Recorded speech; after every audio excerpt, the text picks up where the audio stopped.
다 같이 마음을 정돈하시고 1월 둘째 주 하나님 앞에 감사함으로 예배하시겠습니다.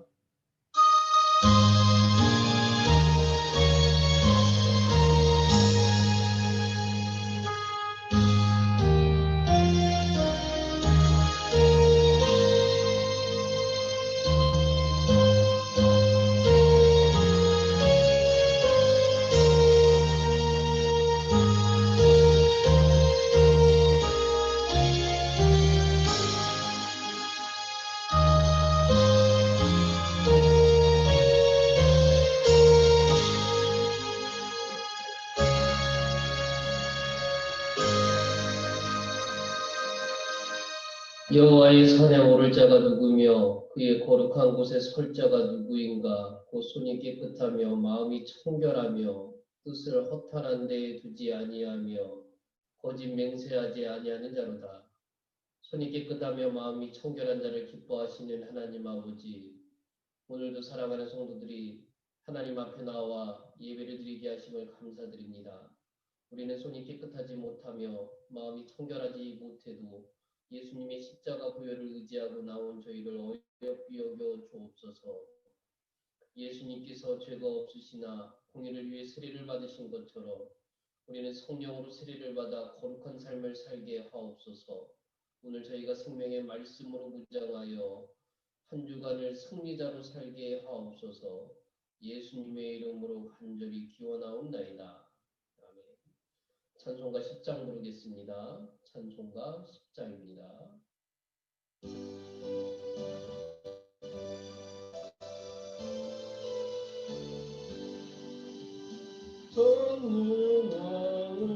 전능하오셔서 주 이름 찬송케 하옵소서. 영광과 권능의 성부여 오셔서 우리를 다스려 주옵소서. 상생한 성자여 오셔서 기도를 들으소서. 택하신 백성들 목내려 드시고 거룩한 마음을 주옵소서. 위로의 주 성령 오셔서 큰 증거 주옵소서. 전능한 시영한 사람 안에서 떠나지 마시고 계시소서. 성삼위일체께 한없는 찬송을 드립니다. 존귀한 주님을 영광 중에 웃고 영원히 모시게 하옵소서.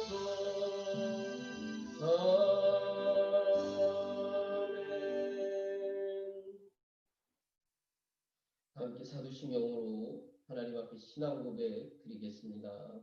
나는 전능하신 아버지 하나님 천지의 창조주를 믿습니다. 나는 그의 유일하신 아들 우리 주 예수 그리스도를 믿습니다. 그는 성령으로 잉태되어 동정녀 마리아에게서 나시고 본디오 빌라도에게 고난을 받아 십자가에 못 박혀 죽으시고 장사된 지 사흘 만에 죽은 자 가운데서 다시 살아나셨으며 하늘에 오르시어 전능하신 아버지 하나님 우편에 앉아 계시다가 거기로부터 살아있는 자와 죽은 자를 심판하러 오십니다. 나는 성령을 믿으며 거룩한 공교회와 성도의 교제와 죄를 용서받는 것과 몸의 부활과 영생을 믿습니다. 아멘. 찬송가 270장 부르겠습니다.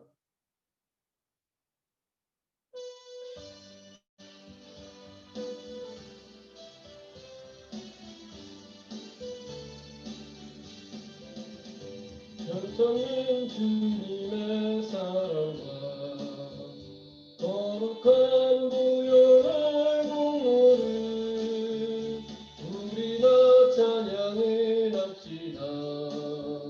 주님을 만나볼 때까지 예수는 우리를 깨끗게 하시는 주시니 그의 피 우리를 눈보다 더 이게 하셨네.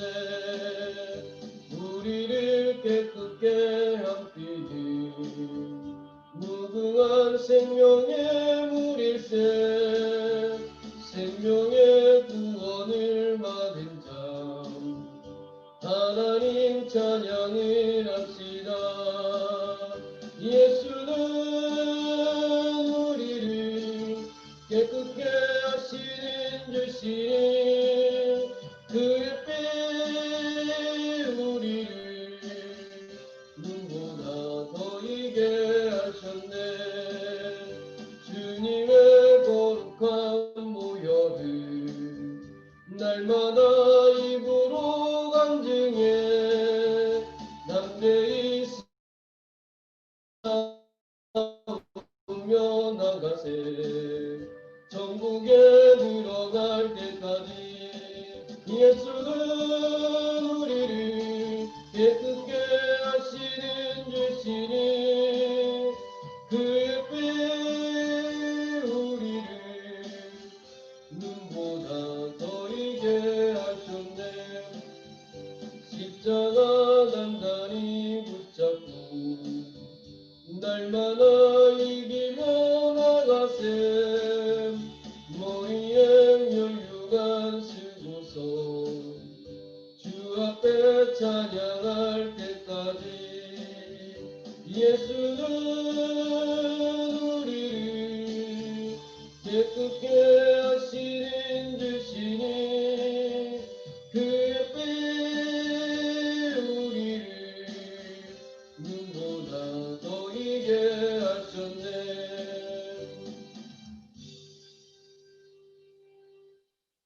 하나님 말씀 보겠습니다.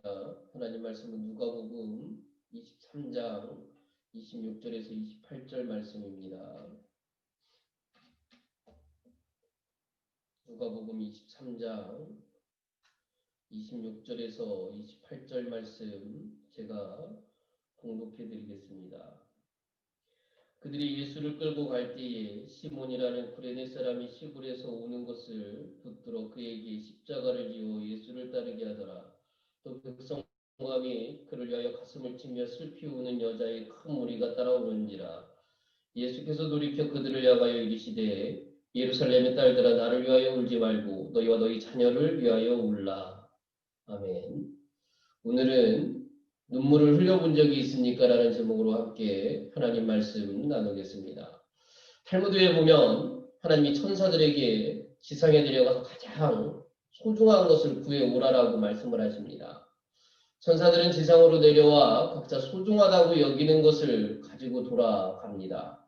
다이아몬드를 가져온 천사도 있고요. 꽃을 가져온 천사도 있습니다. 그중 한 천사는 액체가 담긴 작은 병 하나를 하나님 앞으로 가져왔습니다. 하나님께서 그것이 대체 무엇이냐라고 물으셨습니다. 이것은 믿는 자들의 눈물입니다라고 천사가 대답을 합니다. 하나님은 그 천사가 가지고 온 작은 병을 가장 소중하게 여기셨습니다. 하나님은 우리가 주님을 향해 우는 눈물을 결코 잊지 않으시는 분입니다. 여러분 시편 56편 8절 말씀에 보면요. 나의 눈물을 주의 병에 담으소서라고 하는 구절이 있습니다. 또 시편 126편 5절 말씀에 보면 눈물을 흘리며 씨를 뿌리는 자는 기쁨으로 거두리로다라고 말씀을 하죠. 여러분 은혜는 하나님께서 거저주시는 것인데 또 한편에서 하나님의 은혜로 복받는 것은 하나님의 손에 있는 것이지 나의 능력으로 있는 것이 아닌데 그 발판이 바로 눈물이 하나님의 병에 차야 한다라는 겁니다. 기독교의 특징은 여러분 뭡니까? 은혜죠. 많은 믿음의 선진들은 은혜의 크기를 잴 수 있다라고 하는데 은혜의 크기는 바로 주님 앞에서 흘린 눈물의 양이라고 이야기를 합니다. 맞는 이야기인 것 같습니다. 기도는 입으로만 하는 것이 아니라 눈물로 하는 것이기 때문에 그렇습니다. 하나님은 우리들의 눈물을 보고 계시죠. 이사야 38장 5절 말씀에서 하나님은 내 눈물을 보았다라고 말씀을 하십니다. 강해 설교가 찰스 스윈노를 목사님은 눈물에 대해서 이렇게 이야기를 하죠. 땅에 떨어지는 눈물방울은 하늘의 왕을 불러온다. 주님은 우리가 수치를 당할 때나 실망했을 때 눈물로 어려운 시절을 적시고 있을 때 우리의 내적인 갈등을 치료해 주시고 그 상황에서 건져 주신다라고 말씀을 합니다. 여러분, 죄 없으신 예수님이 사역 판결을 받고 십자가를 지고 골고다 언덕으로 올라갈 때의 일이 오늘 본문에 나오는 말씀입니다. 밤새 신문을 당하신 예수님은 십자가의 무게를 이기지 못하시고 자꾸 쓰러지십니다. 게다가 로마 군병들은 채찍까지 휘두르고 있죠. 예수님이 지신 십자가는 십자가의 가로쪽 부분인데 이것만 해도 무게가 30kg에 육박하기 때문에 기진맥진한 상태로 이것을 짊어져야 하는 예수님에게는 끔찍한 고통이 뒤따를 수밖에 없었습니다. 이렇게 십자가를 지고 고통스럽게 한 걸음 한 걸음 골고다라고 하는 예수님 뒤로 수많은 사람들이 따라옵니다. 그 중에는 구경꾼들도 있었고요. 제자들도 섞여 있었고 예수님을 사랑하는 사람들도 섞여 있었습니다. 오늘 본문 27절 말씀입니다. 또 백성과 및 그를 위하여 가슴을 치며 슬피 오는 여자의 큰 무리가 따라오는지라. 예수님을 보며 너무 가슴이 아파 가슴을 치며 울고 뒤를 따르는 여인들을 향해 예수님께서 뭐라고 말씀을 하십니까? 나를 위해 울지 말고 너희와 너희 자녀를 위하여 울라라고 말씀을 하고 계시죠. 사실 예수님이 십자가에 못 박히는 것은 당시 예수님을 따르던 사람들에게 엄청난 위기였습니다. 그래서 예수님의 죽음을 슬퍼합니다. 그러나 주님은 나 때문에 울지 말고 너희와 너희 자녀를 위하여 울라라고 말씀하고 계시죠. 여기서 울라라는 것은 기도를 말하는 겁니다. 눈물의 기도를 말씀하고 계시는 거죠. 코로나19로 인해 우리 교회도 마찬가지고요. 식당들도 또한 자영업을 하시는 분들도 문을 닫고 회사가 어려워지고 모든 일상이 위축된 가운데 우리가 하루하루 살아갑니다. 경제 등 모든 것이 어려워지자 우울증 환자가 급증을 했고요. 또한 자살률이 높아지고 가정들이 깨어지고 있는 게 지금 우리가 살아가는 현 시대의 모습이라고 합니다. 심각한 위기죠. 언제쯤 이 위기가, 이 어려움이 끝날까 걱정도 됩니다. 또한 언제까지 교회가 이렇게 영상으로 예배를 드려야 하고 함께 모여서 예배 드리는 날이 올지 고민도 됩니다. 그러나 여러분, 위기의 순간 너희와 너희 자녀를 위하여 울라라고 말씀하신 주님은 지금 이 순간에도 우리에게 코로나 걱정보다 먼저 너희와 너희 자녀를 걱정하라라고 하시지 않을까요?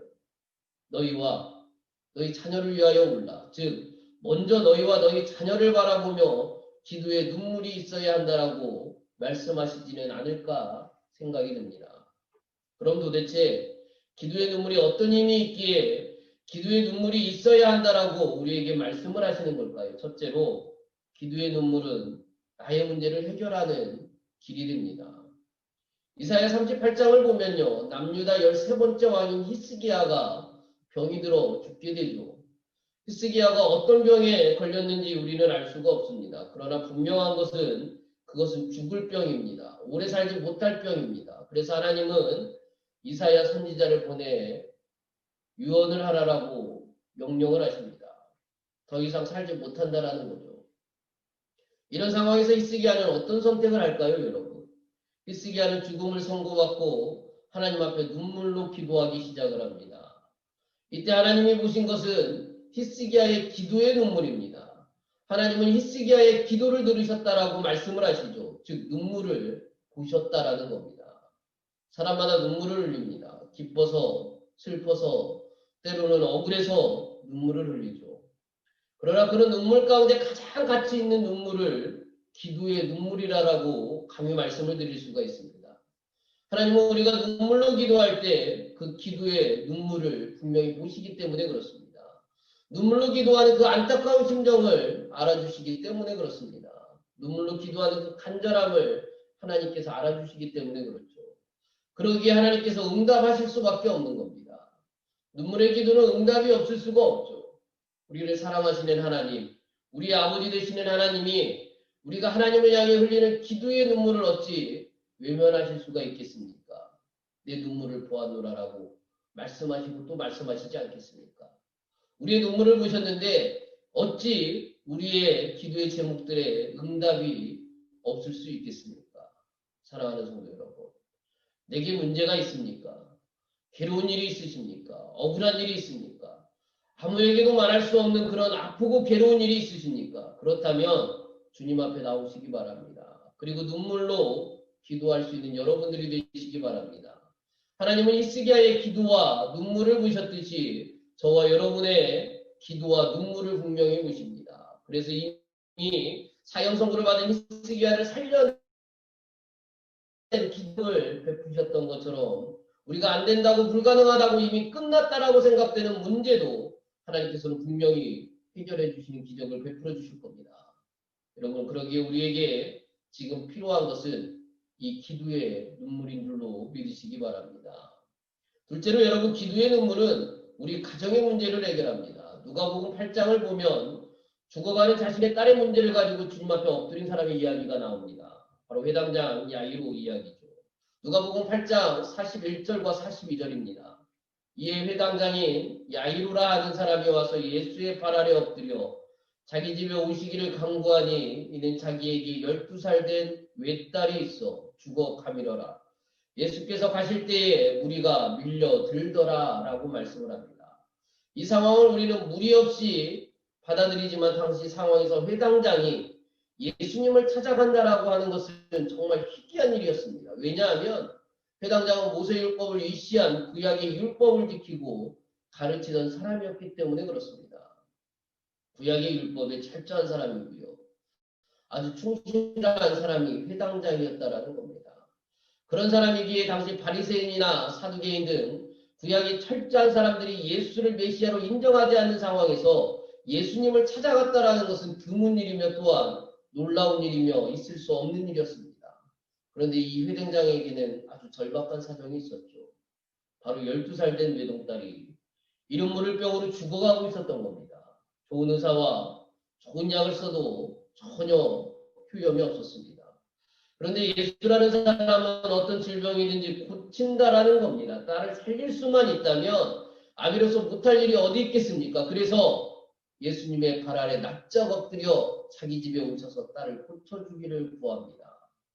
그런데 그 집으로 가다 희한한 일이 벌어지죠. 바로 12년을 혈루증으로 고생하던 여인이 예수님의 옷자락을 만지고 병이 고쳐졌습니다.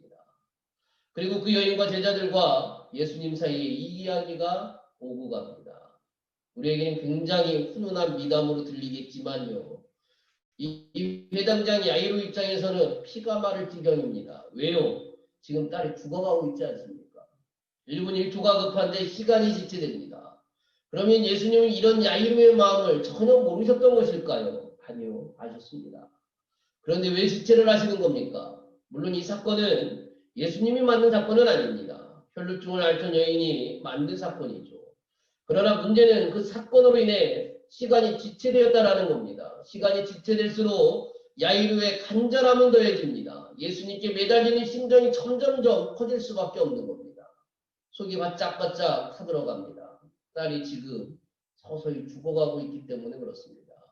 보십시오. 이 간절함이 예수님의 마음을, 하나님의 마음을 움직이는 겁니다. 이 간절함이 기도를 더 깊어지게 하는 겁니다.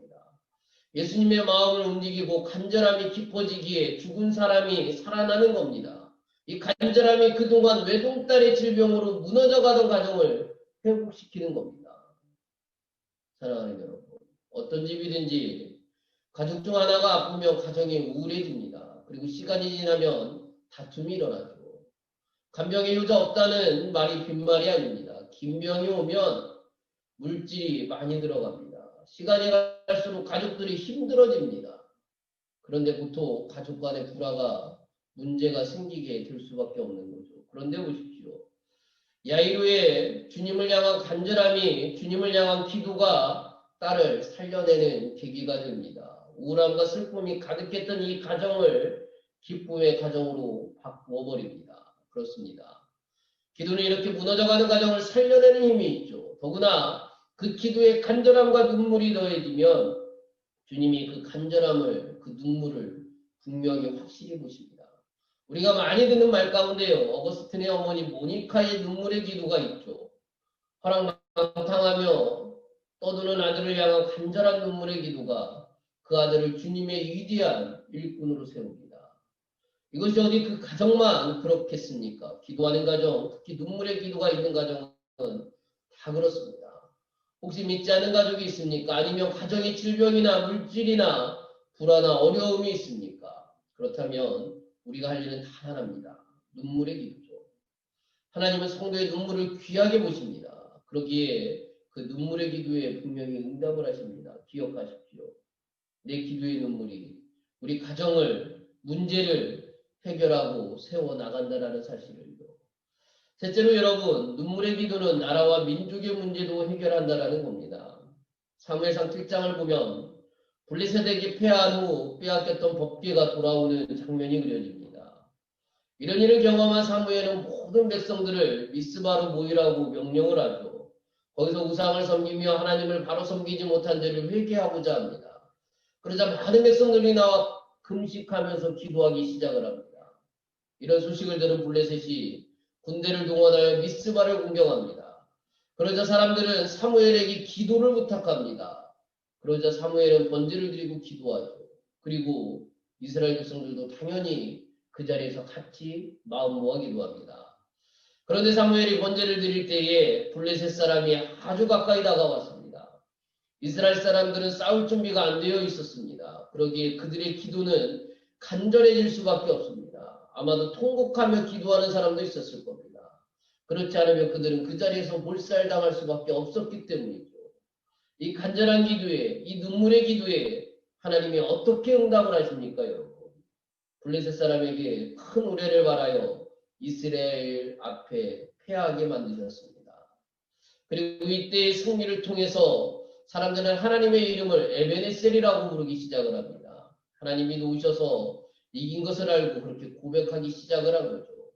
그렇습니다. 기도함으로 이긴 겁니다. 지금 우리나라도 코로나19의 문제, 여러 가지 법적인 문제, 부동산 문제, 경제 불황의 문제, 이런저런 문제 투성이로 가득합니다. 새해가 밝았지만 여전히 그 문제는 지속적이고요. 그럼 이런 문제를 해결할 방법은 무엇일까요? 이 모든 문제의 유일한 해결책은 기도라고 믿습니다. 누가복음 19장 41절을 보면요. 예루살렘 성을 보시고 우시는 예수님의 모습이 나옵니다. 예루살렘 성이 돌 위에 돌 하나 남지 않고 무너질 것을 보시고 우셨습니다. 이보다 앞선 누가복음 13장 44절을 보면요. 예수님의 탄식이 나옵니다. 예루살렘아 예루살렘아 선지자들을 죽이고 내게 파송된 자들을 돌로 치는 자여 암탉이 제 새끼를 날개 아래 모음같이 내가 너희의 자녀를 모으려 한 일이 몇 번이냐. 그러나 너희가 원치 아니하였도다. 이 모든 것이 나라와 민족을 위한 예수님의 간절한 기도이고 눈물입니다. 예수님이 그리하셨다면 이제 우리가 할 일은 바로 주님이 가지셨던 이런 간절한 심정을 가지고 기도하는 일입니다. 기도에 눈물이 있어야 하는 겁니다. 아직 우리나라는 멸망이 임박한 것은 아닙니다. 하나님의 은혜를 회복할 기회가 얼마든지 있습니다. 이것을 위해 우리는 분명히 깨어 기도해야 됩니다. 한국 지성을 대표하는 이어령 씨의 지성에서 영성으로 소문은 이렇게 시작이 됩니다. 요즘 나는 70평생 한 번도 하지 않던 일들을 하고 삽니다. 세례를 받은 것과 시집을 낸 것이 그렇습니다. 나이 많이 먹은 사람들이 평소에 하지 않던 일을 하면 망령이 났다고들 합니다. 그래서인지 사람들이 나를 만나기만 하면 어쩌다가 예수 믿게 됐느냐라고 묻습니다. 심지어 어떤 친구는 예수쟁이가 됐다면서 하고 내뱉듯이 비웃기도 합니다. 평소에 종교란 문화의 한 분야라고 일관되게 주장했던 그가 예수를 변증하고 있습니다. 물론 그가 기독교를 선택하게 된 것은 딸과 손자에게 닥친 이런저런 시련이 계기가 되었다라고 합니다. 하지만 여러분 더 중요한 이유는 사랑하는 딸이 14년 동안 수많은 고난의 풀무불 속에서도 믿음의 한치 흔들림 없이 아버지께 복음을 전한 열정 때문이었습니다. 그야말로 눈물계란으로 파헤치기였습니다. 너희 편지를 겨우 다 읽었다. 여기저기 글이 눈물로 번져 있더구나. 내가 웬일로 그렇게 많이 울었느냐. 너의 기도가 지성에서 영성으로의 높은 문지방을 넘게 했구나. 그가 세례받았던 당일 딸에게 써보낸 편지의 한 부분입니다. 눈물 기도에는 힘이 있는 겁니다. 성도의 눈에 기도의 눈물이 마르지 않으면, 목회자의 눈에 기도의 눈물이 마르지 않으면 욕심이, 이기심이, 감정이 바리새인처럼 외식만이 남아있지 않게 되는 겁니다. 주님은 예루살렘의 딸들아 나를 위하여 울지 말고 너희와 너희 자녀를 위하여 울라라고 말씀하고 계십니다. 이 기도의 눈물이 저와 여러분들의 것이 될 수 있기를 소망합니다. 그래서 2021년 한 해 여러분들이 눈물로 기도함으로 죽어가는 생명들이 살아나게 되고, 여러분들이 눈물로 기도함으로 우리나라의 여러 가지 산적한 문제들이 해결되어지고, 여러분들이 눈물로 기도함으로 우리 교회가 평안해지고, 여러분들이 눈물로 기도함으로 여러분들의 가정이 믿음 안에 올바로 세워지는 역사가 주님의 거룩한 손길을 통해서 일어날 수 있기를 주님의 이름으로 간절히 축원합니다. 기도하겠습니다. 생명과 은혜가 되시는 아버지 하나님, 하나님의 거룩한 손길을 통해 저희들을 지으셨고, 우리들이 하나님을 향해 입을 벌려 기도하며 간절한 마음으로 눈물을 흘리며 기도할 때에 외면치 않으시고 들어주시오니 감사를 드립니다. 2021년 한 해 사랑하는 주의 백성들이 하나님을 향해 날마다 기도하게 하시되 간절함으로 기도하게 하시고 눈물로 기도하게 하셔서 하나님께 응답받고 하나님이 주시는 그 응답을 통해 결실이 무엇인지 깨닫게 되는 은혜를 우리 모두가 경험할 수 있도록 축복하여 주옵소서. 이 모든 말씀 우리 주 예수 그리스도 이름으로 감사하며 기도드립니다. 다 함께 찬송가 370장 부르겠습니다.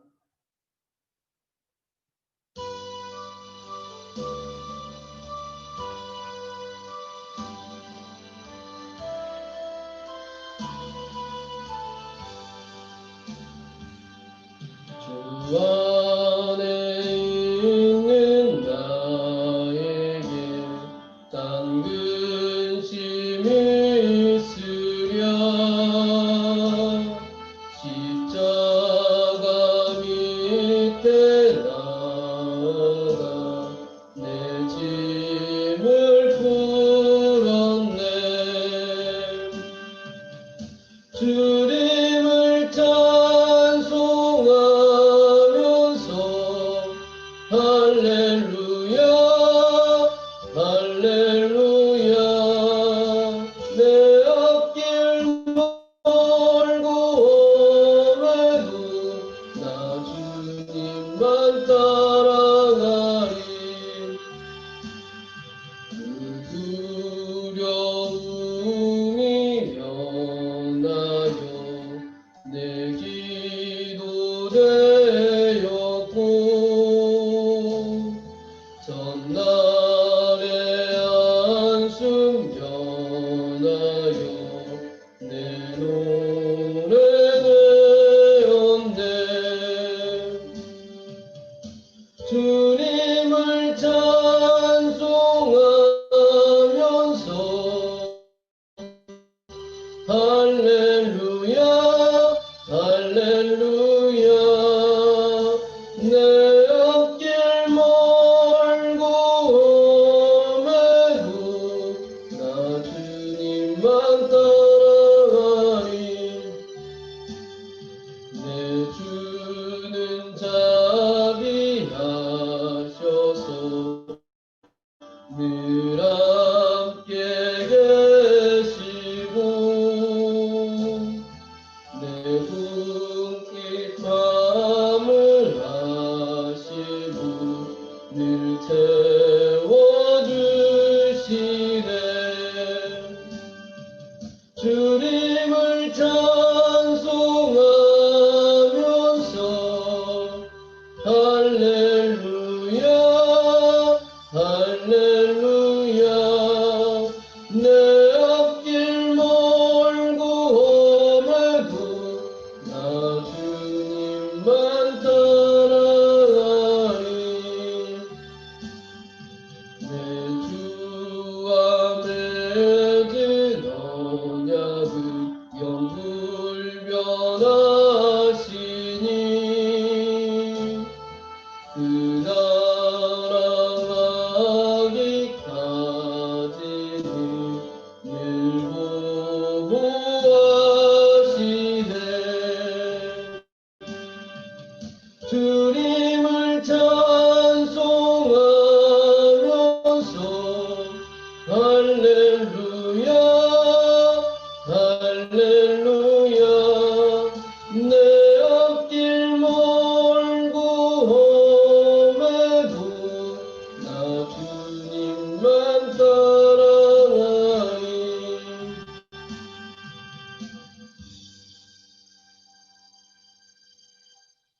기도하겠습니다. 나는 물로 너희에게 세례를 베풀거니와 그는 너희에게 성령으로 세례를 베푸시리라.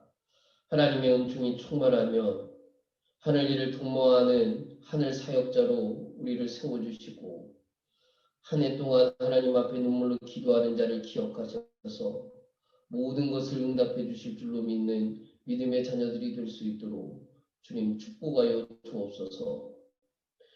우리를 보호하심으로 지켜주시고 사랑으로 돌보시는 지극히 자비로우신 아버지 하나님의 은총과 용서하시고 사랑으로 감싸시고 붙잡아 주시는 예수 그리스도의 은혜와 예수님의 말씀을 기억나게 하시고 말하게 하시는 성령의 감화 감동 역사하시니 말씀에 순종하는 우리들과 늘 함께 하시기를 간절히 축원하옵나이다.